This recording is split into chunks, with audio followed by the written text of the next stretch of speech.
बारिश हो या फिर आंधी तूफान आ जाए, असत्य पर सत्य की जीत होकर रहती है। इसका रास्ता हमेशा खुला रहता है। आज फिर से अधर्म पर धर्म की विजय हुई और अन्याय और अहंकार के स्वरूप रावण का वध हुआ। कई जगहों पर बारिश के चलते त्योहार में खलल जरूर पड़ा, लेकिन रावण का अंत नहीं रुका। यूपी के अलग अलग शहरों में रावण दहन किया गया।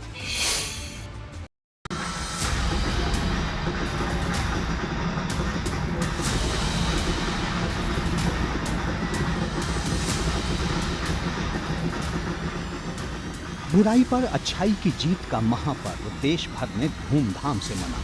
लखनऊ से देहरादून तक रावण के पुतले जलाए गए। मेघनाद और कुंभकर्ण के पुतले को भी बुराई का प्रतीक मानकर जलाया गया।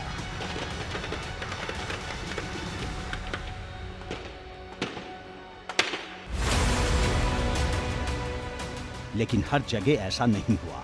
कहीं रावण जलकर मर गया तो कहीं जल से मर गया। ये कानपुर के परेड ग्राउंड की तस्वीर है। 145 सालों से यहाँ रावण जलता आ रहा है, लेकिन इस बार रावण जलने से पहले इतनी बारिश हुई कि 85 फीट ऊंचा रावण पानी में पिघल कर मर गया। रावण के पुतले को तकनीकी सुविधा के साथ खड़ा किया गया था। इस बार और भव्य तरीके से इसे जलाने की तैयारी थी, लेकिन बारिश ने इस जश्न पर पानी फेर दिया। यहाँ बने पुतले को देखने के लिए यूपी के अलग अलग जिलों से सैकड़ों लोग पहुंचते हैं, लेकिन इस बार बारिश ने सारा मजा फीका कर दिया। देश भर में आज दशहरे की धूम है, लेकिन मौसम काफ़ी ज़्यादा खराब है। कानपुर में रावण के पुतले को आज खड़ा किया गया, लेकिन बारिश हो गई, जिसके चलते रावण का जो पुतला है वो काफ़ी ज़्यादा भीग गया और ये कहें कि बर्बाद हो गया है। लेकिन ऐतिहासिक परेड ग्राउंड में हम मौजूद हैं। रामलीला ऐतिहासिक परेड ग्राउंड है। श्री रामलीला सोसाइटी परेड यहाँ पर पिछले 146 साल से रामलीला का आयोजन करती आ रही है। जो रावण का पुतला यहाँ पर खड़ा किया गया था उसे अब मेंटेन किया जा रहा है किसी तरीके से। कानपुर में जगह जगह दशानन का यही हाल हुआ। ये तस्वीरें गोविंद नगर के रामलीला मैदान की हैं, जहां रावण का पुतला पहले हवा के झोंके से हिल गया और बाकी कसर पानी ने पूरी कर दी। जो हाल रावण का हुआ वही कुंभकर्ण और मेघनाद का भी था। कहीं रावण खड़े खड़े पानी में पिघल गया तो कहीं जल भराव में अंतिम सांस ली। ये लखनऊ के अलीगंज की तस्वीर है।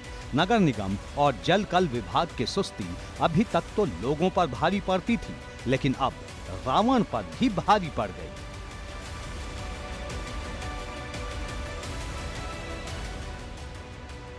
ये तस्वीर कुशीनगर के दरबार रामलीला मैदान की है। बारिश आई और जमीन पर लेटे रावण को तबाह करके चली गई। ऐसा पहली बार हुआ जब यहाँ रावण दहन नहीं हो पाया। रावण का पुतला इतना गीला हो गया था कि उसे खड़ा भी नहीं किया जा सका। हापुड़ में भी रावण का यही हाल हुआ। कुंभकर्ण और मेघनाद के पुतले के साथ रावण का पुतला भी भीग गया। बारिश के साथ चली तेज हवा के चलते रावण के पुतले का सिर एक तरफ लटक गया। मैदान पूरा पानी से भर गया। जो लोग मेला देखने की तैयारी में थे वो घर में ही बैठे रह गए। आज से 30 साल पहले भी ऐसे हुआ था। 2 दिन बाद रावण जले। तो क्या स्थिति है जो रावण बने हुए हैं? बारिश पड़ रही है, अब तो ये जलने का मतलब ही ना, इनके बिल्कुल बेकार हो गए। यूपी में कई जगहों पर इस बार रावण दहन नहीं हो पाया। कहीं रावण जमीन पर ही पड़ा रहा तो कहीं खड़ा होने के बाद पानी से पिघल गया।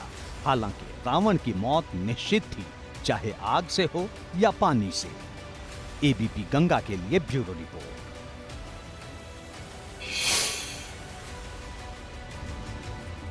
विजयदशमी पर मुख्यमंत्री योगी ने आज गोरखपुर से बड़ा संदेश दिया। सीएम योगी ने सुबह की शुरुआत जनता दरबार से की, जहां वे 350 फरियादियों से मिले। उन्होंने अफसरों से तमाम लोगों की मुश्किलें जल्द से जल्द दूर करने को कहा। इसके बाद मुख्यमंत्री ने गोरखपुर के लोगों को बड़ी सौगात दी। यहां के चिड़ियाघर में अब पर्यटक सफेद बाघिन को देख सकेंगे। गीता नाम की बाघिन को 20 जून को लखनऊ से गोरखपुर चिड़ियाघर में लाया गया था। सीएम योगी ने आज इसे क्रॉल से मुख्य बाड़े में प्रवेश करवाया।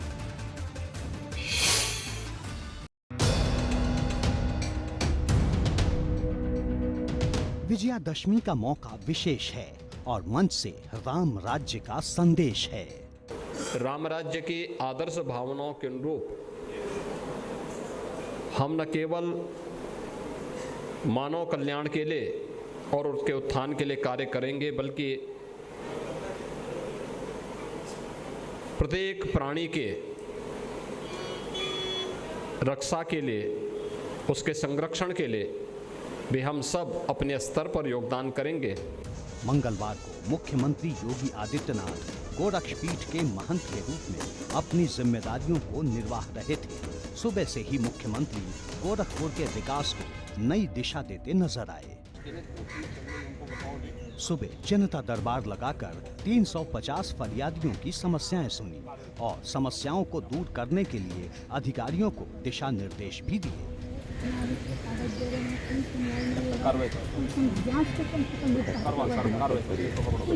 फरियादियों के बीच में एक छोटी बच्ची भी थी जिसे सीएम ने चॉकलेट दी। फरियादियों की समस्याएं सुनने के बाद मुख्यमंत्री ने गोरखपुर के लोगों को बड़ी सौगात दी। गोरखपुर चिड़ियाघर में लोग सफेद बाघिन को देख सकेंगे। मुख्यमंत्री दोपहर में गोरखपुर चिड़ियाघर पहुंचे। वहां उन्होंने सबसे पहले सफेद बाघिन को क्रॉल के जरिए बाड़े में छोड़ा। इस दौरान मुख्यमंत्री योगी आदित्यनाथ ने तेंदुए के बच्चे को दूध पिलाया। साथ ही तेंदुए के 2 शावकों का नामकरण भी किया। मुख्यमंत्री योगी आदित्यनाथ ने इस पल को भगवान राम के चरित्र से जोड़ा। इससे पहले गोरखपुर के जू में एक सफेद बाघिन को आज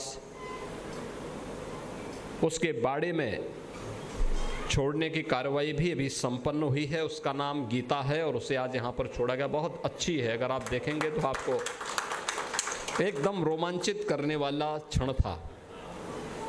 जैसे ही यानी अपने बाड़े में थी, वो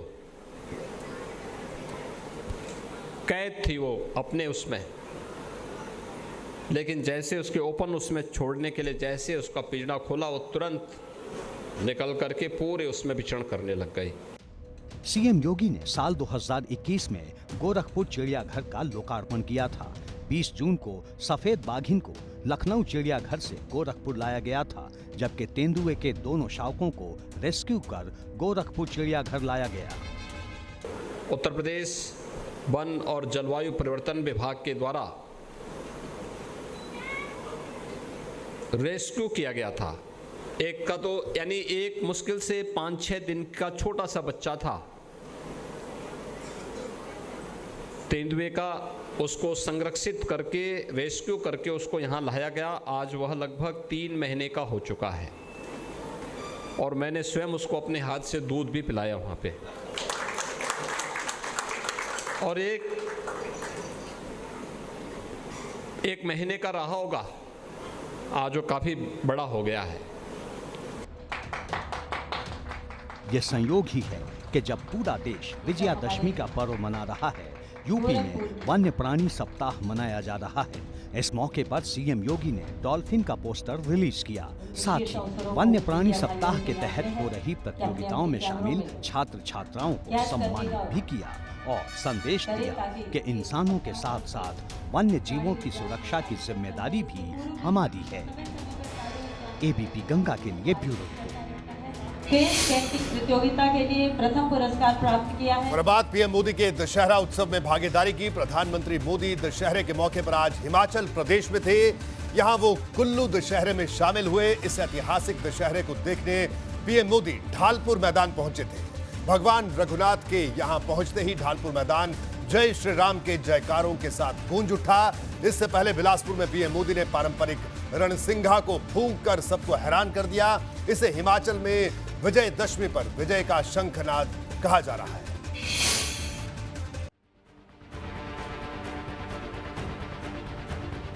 सिर पर हिमाचल की टोपी, कंधों पर हिमाचल वाली शॉल और दोनों हाथ जोड़े हुए मंच पर बैठे प्रधानमंत्री मोदी।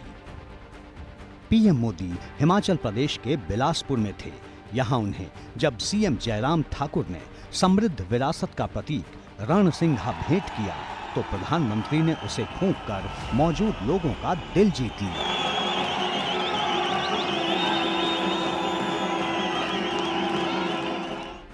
बिलासपुर के बाद पीएम मोदी सीधे कुल्लू पहुंचे, जहां उन्होंने इंटरनेशनल कुल्लू दशहरा कार्यक्रम में भाग लिया। इसके अलावा प्रधानमंत्री भगवान रघुनाथ जी की रथ यात्रा में भी शरीक हुए और उनके दर्शन भी किए। ये पहली बार था जब कोई प्रधानमंत्री कुल्लू दशहरा उत्सव में शामिल हुआ। रघुनाथ जी की रथ यात्रा के साथ ही 7 दिनों तक चलने वाले इंटरनेशनल कुल्लू दशहरा उत्सव का आगाज भी हो गया। पीएम नरेंद्र मोदी ने भी भगवान रघुनाथ का आशीर्वाद लिया। भगवान रघुनाथ की ओर से पीएम मोदी को बग्गा, दुपट्टा, फूलमाला और प्रसाद भेंट किया गया। माना जाता है कि कुल्लू दशहरा महोत्सव का इतिहास 300 साल से भी ज्यादा पुराना है। 1660 में पहली बार इसका आयोजन किया गया। कुल्लू में दशहरा उत्सव का आयोजन ढालपुर मैदान में किया जाता है। लकड़ी से बने आकर्षक और फूलों से सजे रथ में रघुनाथ की सवारी को मोटे रस्सों से खींचकर दशहरे की शुरुआत होती है। दिलचस्प बात यह है कि कुल्लू दशहरे में रावण, मेघनाद और कुंभकर्ण के पुतले नहीं जलाए जाते। हालांकि दशहरा के अंतिम दिन लंका दहन जरूर किया जाता है। एबीपी गंगा के लिए ब्यूरो रिपोर्ट।